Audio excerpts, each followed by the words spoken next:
All right, folks, welcome back. This is the Something Measured podcast. I am Kent Lindstrom. I am your host.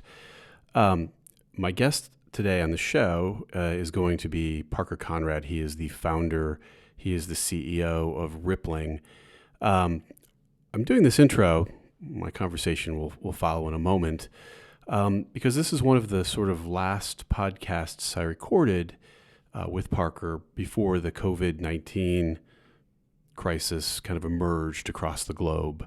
And I mentioned that here. I have no reason to think anything but that Rippling is doing fine. It's not one of the businesses that would be affected by this virus. Of course, they're affected in their operations, but I mean the core model makes sense in our new environment.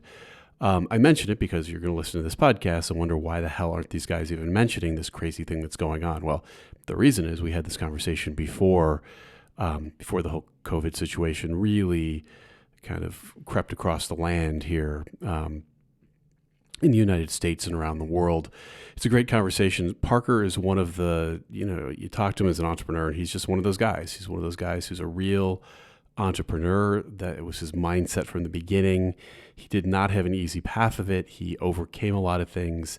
He is thriving, having overcome them. It's one of those stories that I think you'll find really inspiring, even though it's not a rocket ship straight up, to the right. It's a really just a fascinating story, and I think a lot of great entrepreneurial lessons. So, welcome back, folks. This is the Something Measured podcast. I am Kent Lindstrom. I am your host.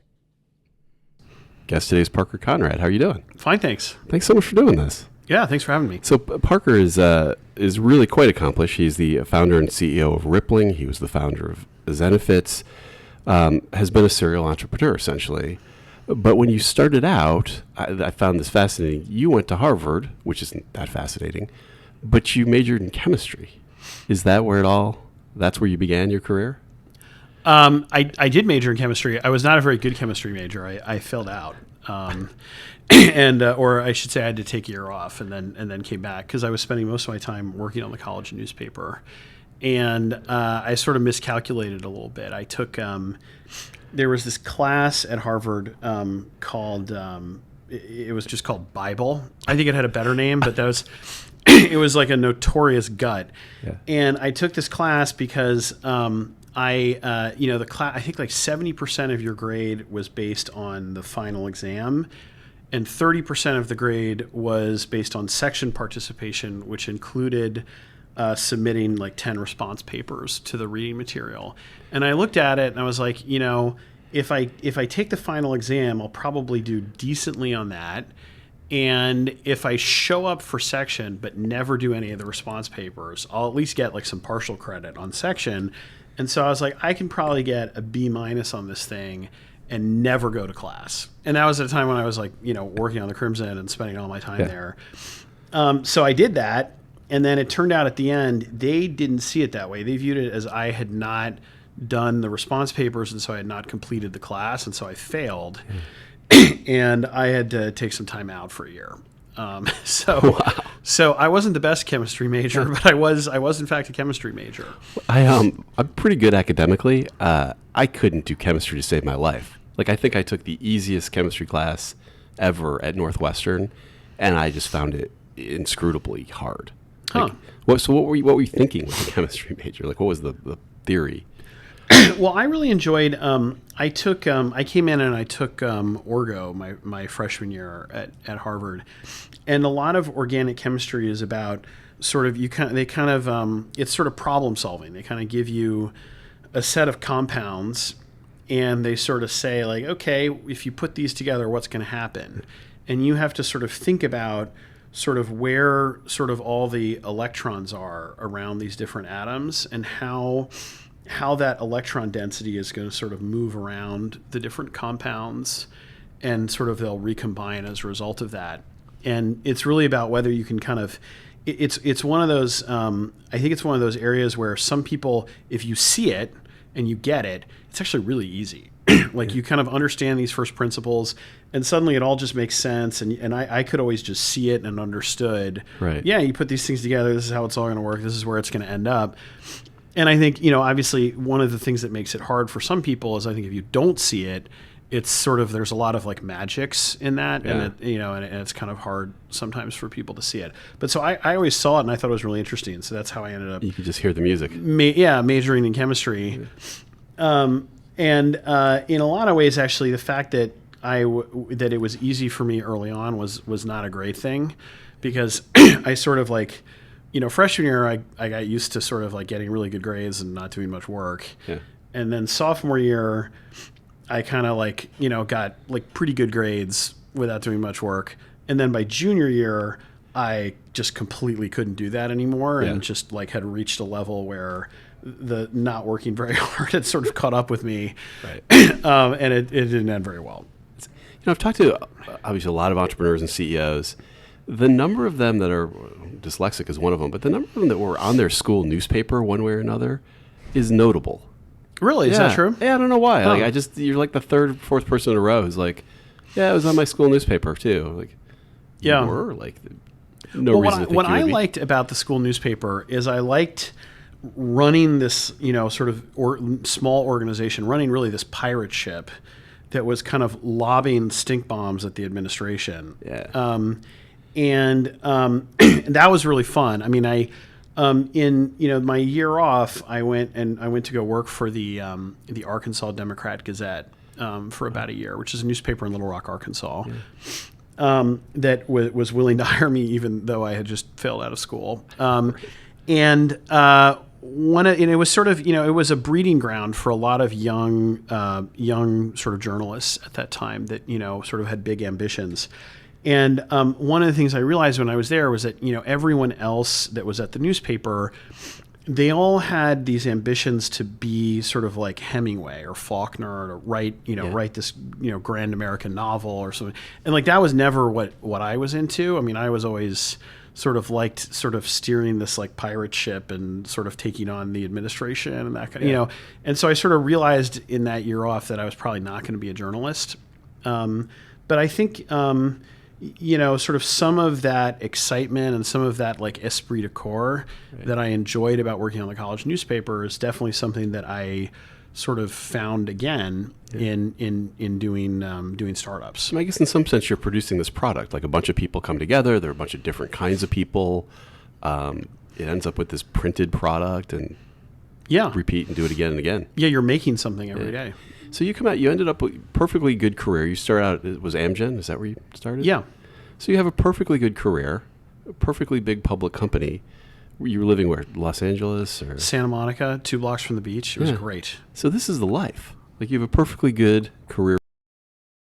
There was a very prescribed career path that, you started out at, sort of a certain level in, marketing, and then you had to move into that level in sales, and then you moved up a level into marketing and over to that same level in sales. And there was this sort of back and forth kind of ladder that you needed to climb, and you could only get promoted once every 2 years. And I kind of added up all the years that it would take to get anywhere. And I was like, geez, I'm going to be dead before I get anywhere in my career. And so one of my roommates from college wanted to start a company.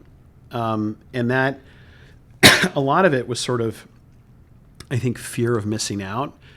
That it was like, oh my gosh, if Mike goes and does this thing and it's really successful, I'll be an old man kicking myself, in sort of mid-level management at this big company, that I didn't sort of like grab the opportunity when it was there in front of me. And so we started a company that, I think we sort of expected it would maybe take 6 months to sort of be successful and, for it to be this like huge thing. And I think I told everyone that it was going to take 6 months. Of course, what actually happened is it took, I was there for 7 years and it never went anywhere while I was there. And I think, more recently they've done better, with Mike at the helm. But it was, we started a company for all the wrong reasons. We decided to start a company, and then we started looking around to try and figure out what would be a good thing to do. It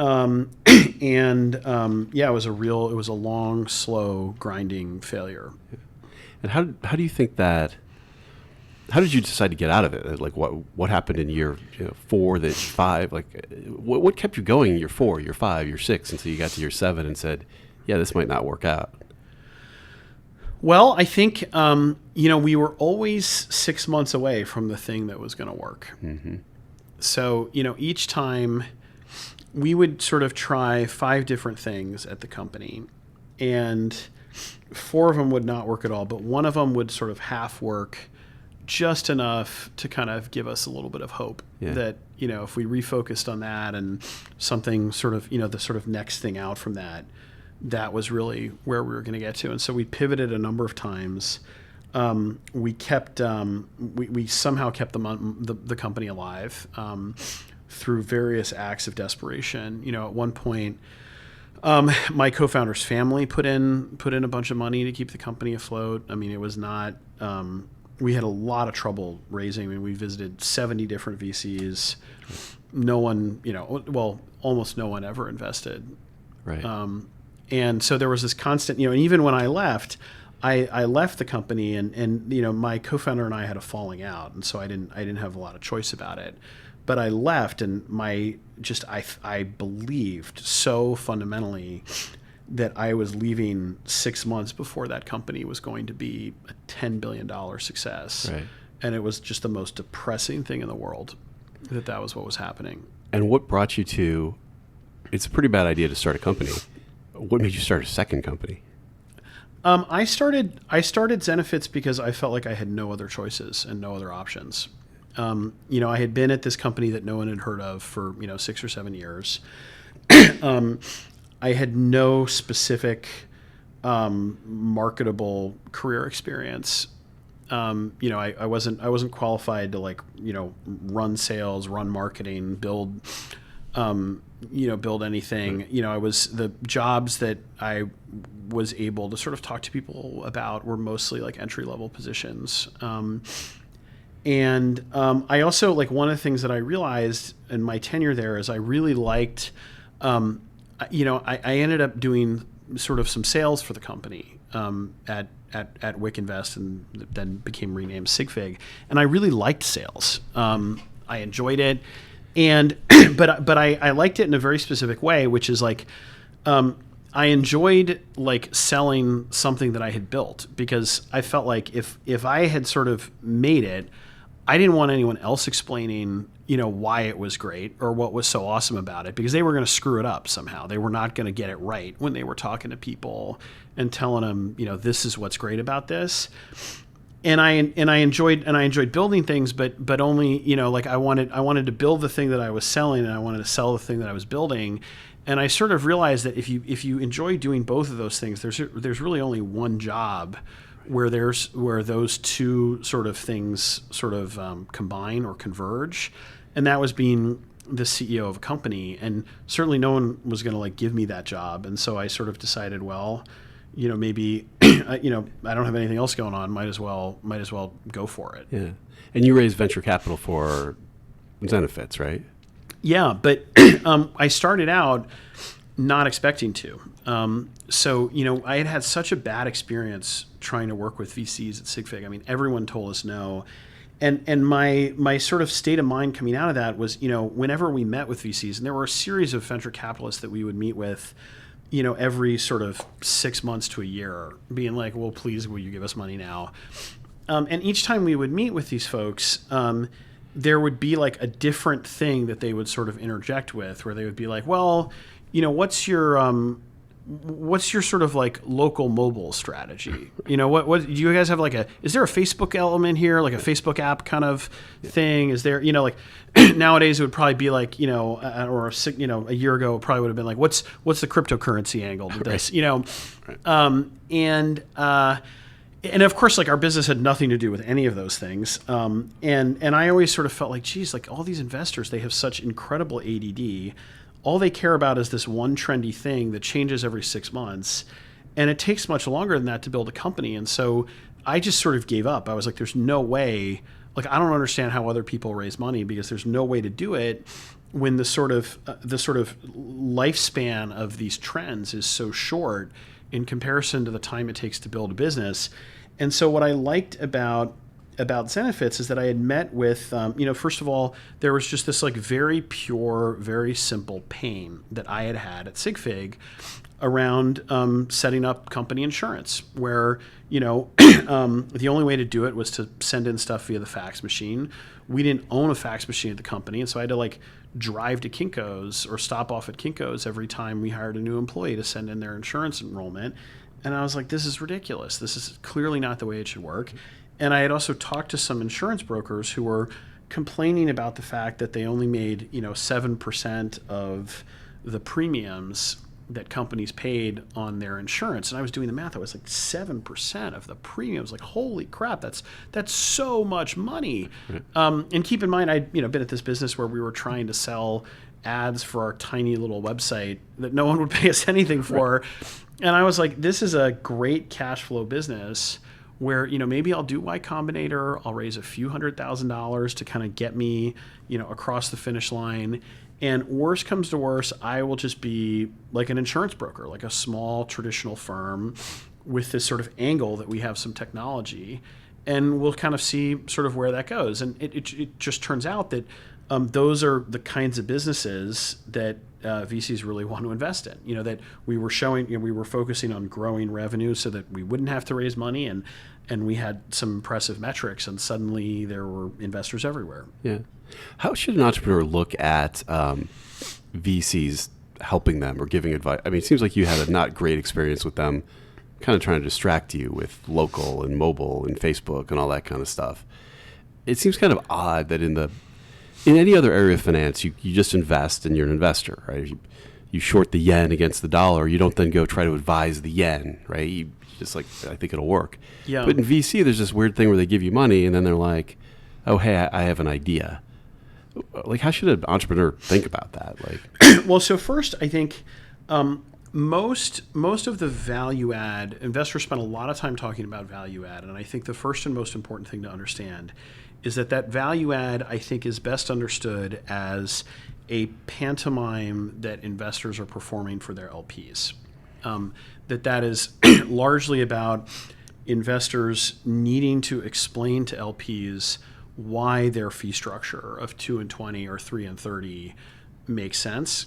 And in practice, most of that is like pretty small as an entrepreneur. It's not nothing, but it is extremely small. And I think, and investors, I think for the most part, are much more likely to subtract value from the companies that they're working with than they are to add any.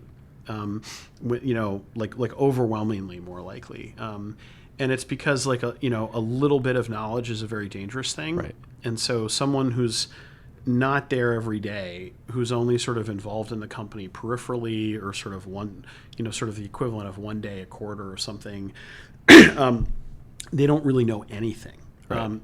And you think, and they probably think that they sort of, maybe understand sort of 80% of it, but actually they understand like really nothing. And so they can really misdirect you in terms of what you should be doing. Yeah.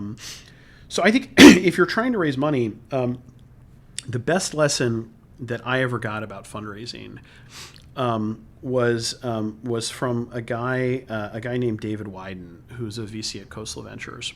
And at one point, Mike and I were meeting with David when we were at Sigfig early on, and everyone had sort of told us no and rejected us, and David was sort of interested in the company, was talking to us, and we were meeting with David, and David asked for. In this meeting, he asked for what we thought was some obscure analysis of something or other. It was probably something very reasonable, but it felt right. Obscure to us.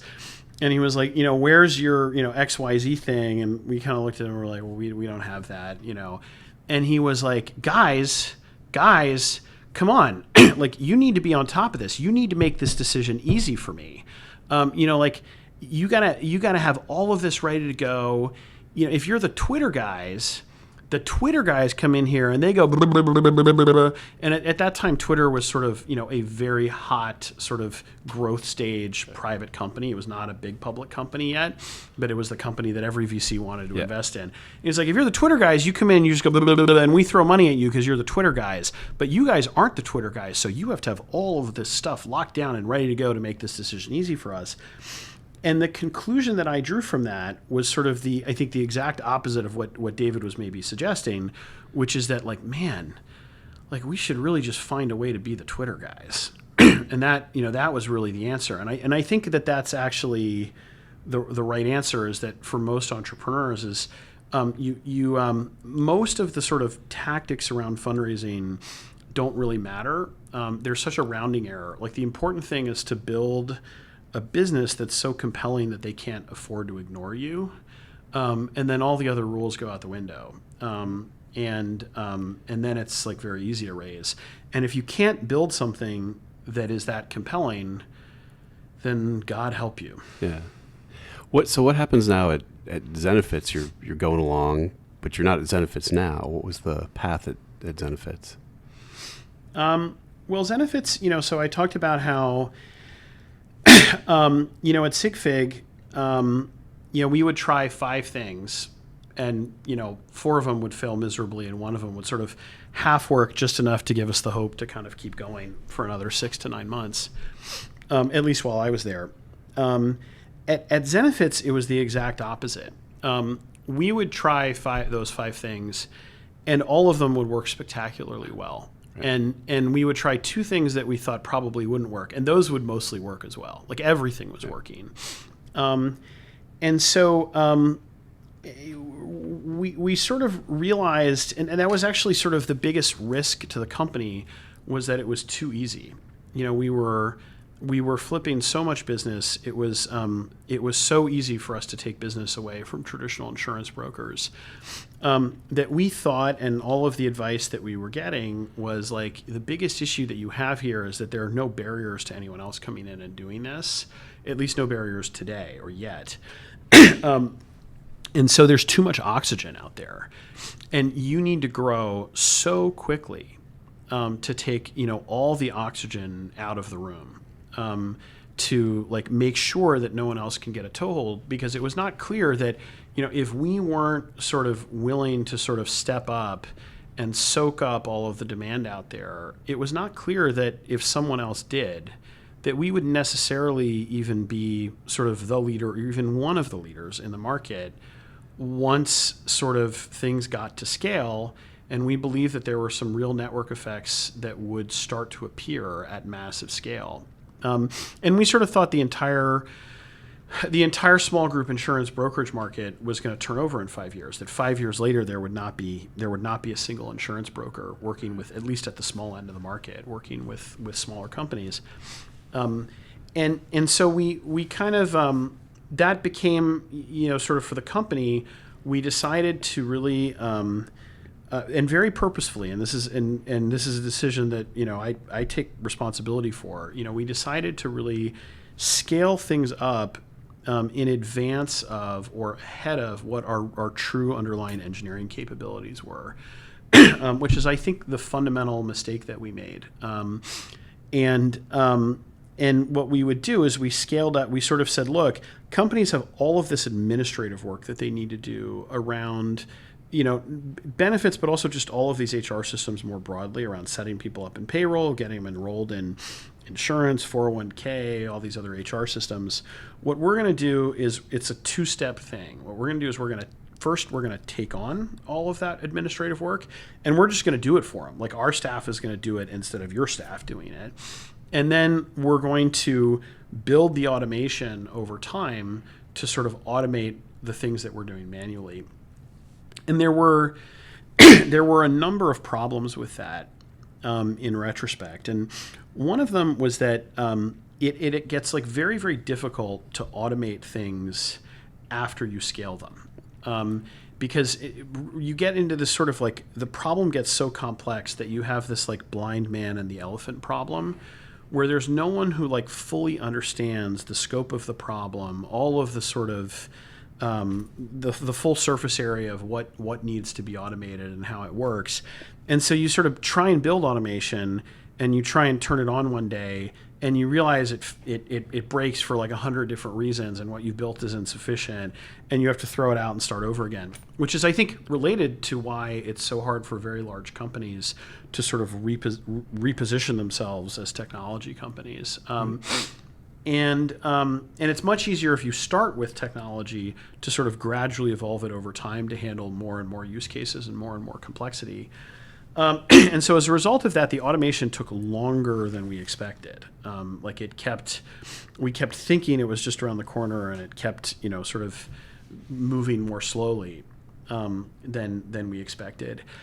And the second piece is that whenever you're doing things manually, there's an error rate around them. And so, when we were doing the things that we were doing manually behind the scenes, they could be, 99% accurate. But in the context of the types of things that we were doing, 99% was really not acceptable. And so there was sort of this conventional wisdom that started to develop in the market that the concept behind Zenefits was really great. This idea that you could just hire someone in one place and they would show up automagically in all of your HR and benefits systems, and you'd make changes in one place and they would propagate out to all of these different HR systems. That while the concept was really great, the execution, left something to be desired. Yeah. And as soon as that became sort of the conventional wisdom about the company, what happened is all of those things that were working so well for us, they all stopped working, all at once. And they stopped working at a point in time when the company, the company grew very, very quickly. One of the things that people don't realize is I was CEO of Zenefits for a little less than 3 years. From it being just me to being out of the company. I've now not been CEO of Zenefits for significantly longer than I was CEO of Zenefits. And, in that 3-year time frame, there was a year where we went from 1 million in ARR to 20 million in ARR. Yeah. And the next year, our plan was to go from 20 million to 100 million. And the plan after that was to go from 100 million to 300 and something million. Mm-hmm. And those were aggressive goals, but we had hit aggressive goals before. We believed that we were going to hit those goals. And what happened is things stopped working kind of in the middle of that year, going from 20 to 100. And it suddenly became clear that we were not going to go from 20 to 100. We were going to go from 20 to sort of 65 or 70. And then the next year we were going to go from 65 or 70 to maybe 120. Yeah. Which is, look, those are extremely impressive numbers in a vacuum. But we had built out an organization and a set of headcount to support a company that was going to be at 300 million the next year. And we had raised a lot of money on this sort of promise or this forecast from investors who were now deeply, deeply upset about this. And, because a lot of the automation was running behind, our gross margins were very poor. We're upside down, in fact, in some cases. And so suddenly, the whole thing seemed extremely unstable. Yeah. And it was in that context that suddenly all of this other stuff started coming out. So when I was preparing for this, I was reading about Zenefits. It's like, the Zenefits scandal. I'm like, oh boy, this is going to be pretty exciting. And then when I started digging into it, this is like kind of the least exciting scandal I've ever heard in my life. I thought it'd be something more exciting, but what happened there? Well, there were kind of there were sort of three things. One is that the first is that there was really around rep licensing. And for the most part, reps were properly licensed, and there were some exceptions, but for the most part, they were properly licensed in their home state. They were not licensed in other states around the country for most of my time there. The reason that they weren't licensed in other states around the country is, quite frankly, we didn't think they had to be. And we had gotten, sort of legal advice that said that people didn't have to be licensed out of state. The company had to be licensed out of state, but the individual reps did not. And that turned out not to be true. Right. And about a year before I left, we came to understand that. We started, our lawyer came to us and said, look, we're getting some pushback from regulators on this.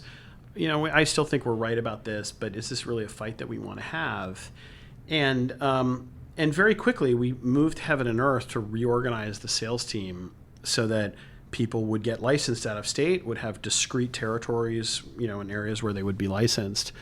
And the licensing compliance went from, out of state licensing compliance went from, close to zero to, well over 90%, over the course of that year.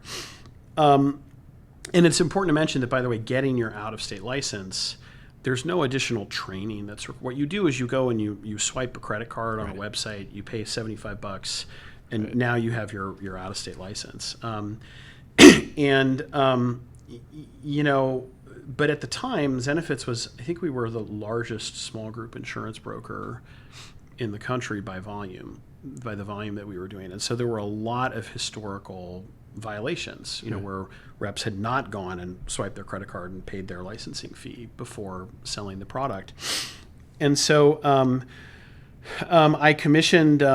hired PwC to come in and do an audit of sort of all of this, with the thinking that we would go to insurance regulators. We would say, look, we made a mistake here, and it was, we were supposed to do one thing, we didn't do it, but it was a good faith error.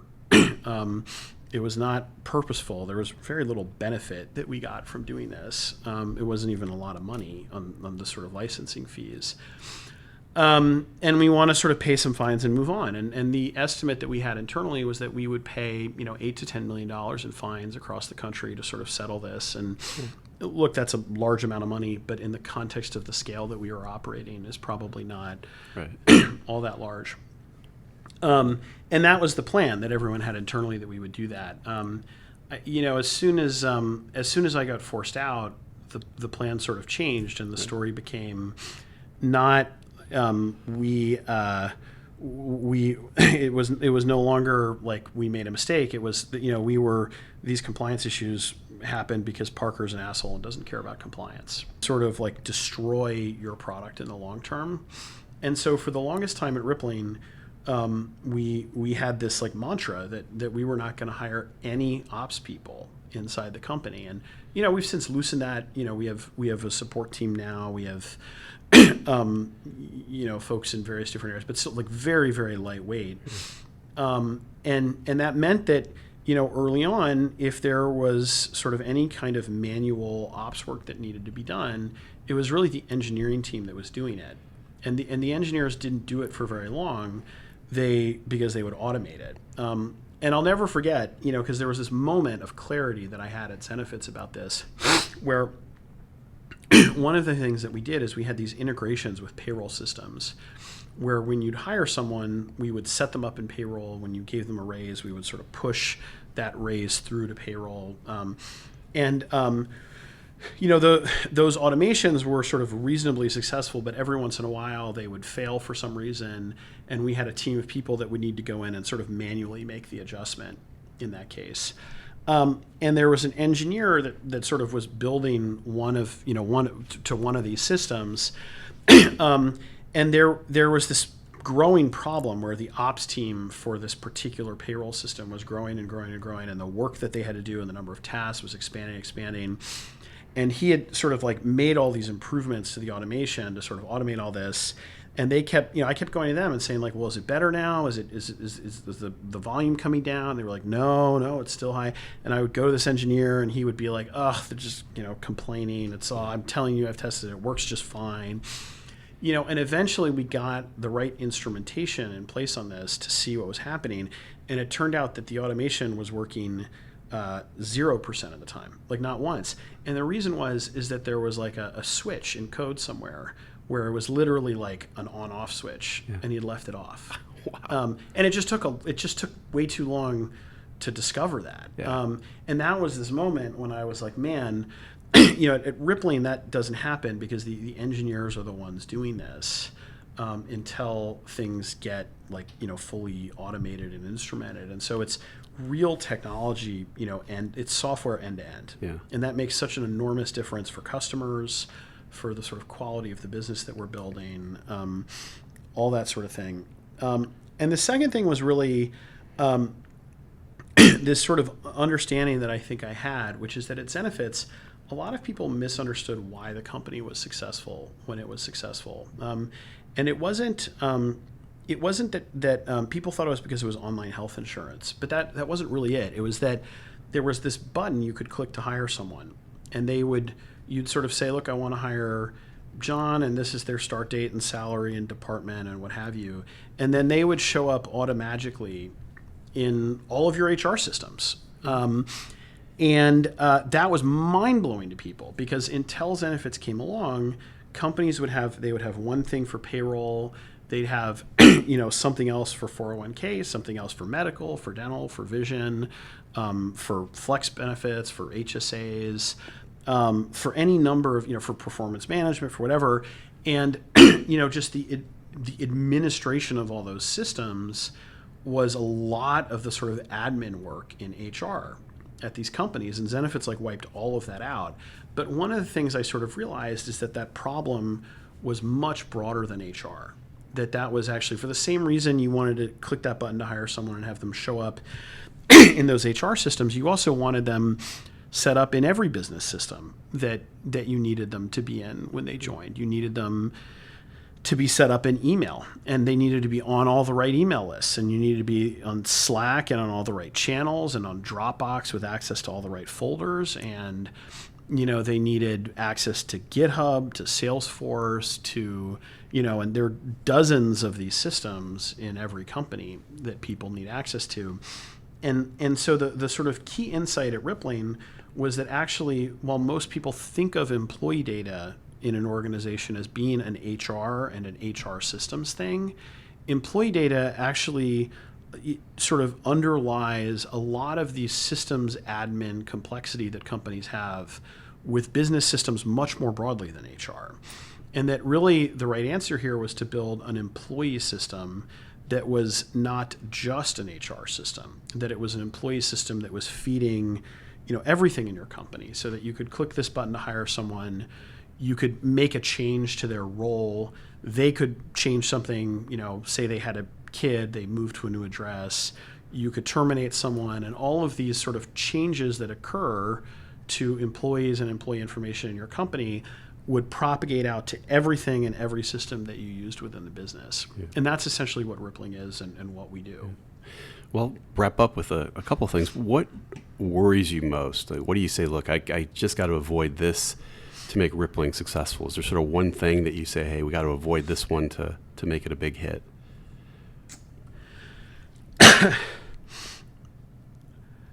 I think the biggest challenge that we have at Rippling, that is also the source of our greatest strength, is that the surface area of our product is very large.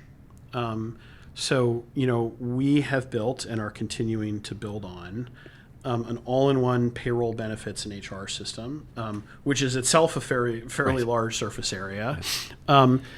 But also an identity system, for apps and single sign-on that is sort of akin to what Okta or OneLogin do, and a device management system for security and user management on computers and eventually mobile devices within your organization. And it's sort of, on the surface, that may seem like a weird combination. It makes sense because each of those systems are reservoirs of employee data within the company in their own right. And so by combining them, there's all this. It's not just simplicity for the user, but there's a tremendous amount of product capabilities that you can unlock when you do that. But it's a strategy and an approach that flies in the face of most of the conventional wisdom around how people are supposed to build these companies, which is that the advice that people get is to focus extremely narrowly on one thing. And we decided very deliberately early on not to follow that. We thought that advice was wrong for this company in particular, and maybe wrong much more broadly than that. But it is the central challenge that we have, is how do you how can you be really good at all of these things in parallel? And everything that we spend time on in the company, or a lot of what we spend time on, is how to make sure that we are good at all of these things in parallel. And some of how we do that is by having sort of like a real much smaller team structure. That we have our engineering team is over 100 people now, but it's not really 100-person engineering org. It's really a sort of loose federation of a dozen sort of smaller teams that are each focused on these sort of individual things, and a lot of them over the last year or so have become much more integrated cross-functionally. So you have our insurance team it's not just engineers, it's engineers, product managers, there are support people that are like they are embedded in and they sit with that engineering org. There are a few ops people, and it's sort of a much smaller company with a much smaller set of complexity and sort of communication issues than the company at large. And I think that that is also, although it's the biggest challenge that we have, it is also one of our greatest, I think, enduring advantages as a company, is that we were from day one a multi-product company. And we have spent the last several years getting really good at doing that and doing that well. And that means that in this particular market, where I think if the goal is you want to manage employee data for your customers in every place in their company where that employee data lives, it means that you have